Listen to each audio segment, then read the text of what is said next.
Sabe, existem lugares onde o tempo não parece passar da mesma forma. Lugares onde as paredes não só guardam memórias, mas respiram. Respiram os ecos de 4 séculos de uma história. Uma história de sofrimento que se recusa com todas as forças a ser esquecida. E hoje, a gente vai se atrever a cruzar o limiar de um desses lugares. É isso. É essa primeira coisa que se sente. Um arrepio. Aquele sentimento imediato, inconfundível de que não se está sozinho. Mesmo quando o silêncio é total. Mesmo quando não há absolutamente ninguém por perto. Então, a gente não está falando só de uma construção histórica, de um ponto turístico. A gente está falando de um local com uma atividade paranormal intensa. Um lugar onde os eventos do passado ainda se manifestam hoje, de formas muito, muito reais. E os relatos, eles são consistentes e bem arrepiantes. Visitantes, funcionários, todos descrevem a mesma coisa. Primeiro, o som. O som inconfundível de correntes pesadas sendo arrastadas pelo chão. Depois, do nada, batidas violentas que parecem vir de dentro das paredes. E o mais perturbador de tudo, gritos. Gritos de pura agonia que parecem ecoar de séculos atrás. Todos falam que a atmosfera lá dentro é densa, pesada. Muitos sentem uma presença física, sabe? Como se alguém estivesse ali, bem do lado, chegando ao ponto de sentir um toque. Um toque nos cabelos, no corpo. A questão é, por quê? Por que logo esse lugar? Geralmente, quando um local se torna um palco para o sobrenatural, é porque algo terrível aconteceu ali. Alguma tragédia. E nesse caso, a realidade é muito mais sombria do que a gente pode imaginar. Para entender, a gente precisa voltar no tempo, lá para o século XVI. Vamos conhecer o homem que dá nome ao casarão, Afonso Sardinha. Para a sociedade da época, ele era um bandeirante de sucesso, comerciante, minerador, um homem importante. Mas por trás dessa fachada existia outra história, a história secreta. Sardinha foi um notório caçador de indígenas e um traficante de pessoas escravizadas. Inclusive foi um dos primeiros a trazer escravos de Angola para o Brasil. A história dessa dor começa em 1580, quando Sardinha encontra ouro no Pico do Jaraguá e decide construir sua fazenda bem ali. Ele viveu lá até morrer, mas a morte dele não acabou com o sofrimento. A crueldade impressa naquele lugar continuou por séculos. E mesmo depois de tudo virar um parque estadual, os ecos nunca silenciaram.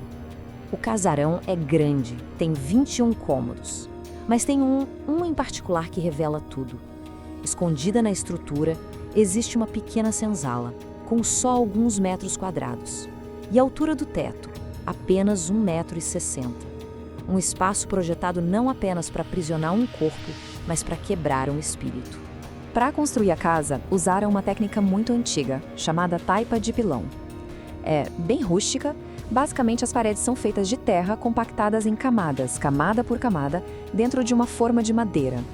Parece simples, né? Mas a taipa de pilão do casarão Sardinha tem um segredo terrível.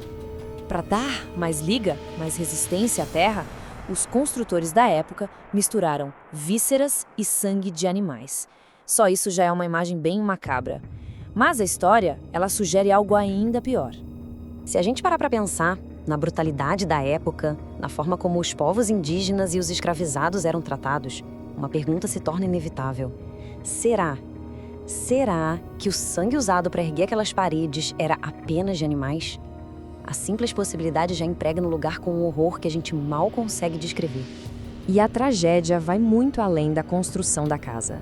A gente precisa entender que, para os povos nativos da região, o Pico do Jaraguá era terra sagrada.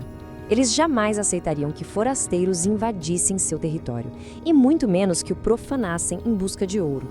O povo Guarani Carijó lutou com bravura para defender sua casa, suas crenças, mas eles estavam enfrentando as armas de fogo dos colonizadores. O resultado foi um massacre. Eles foram praticamente exterminados, e uma quantidade imensa de sangue foi derramada sobre aquele solo sagrado. E é aí que tudo se conecta. Quando a gente olha para os fenômenos de hoje, as peças se encaixam de um jeito assustador. O som de correntes é o eco dos escravos na senzala. Os gritos de agonia são os ecos da violência das batalhas. As batidas nas paredes, o desespero de quem estava aprisionado ali. A sensação de presença, de ser observado, de ser tocado, são as almas que nunca encontraram descanso. O passado não está morto. Ele assombra ativamente o presente. E as investigações mostram que essa energia sombria não está contida só nas paredes do casarão, não.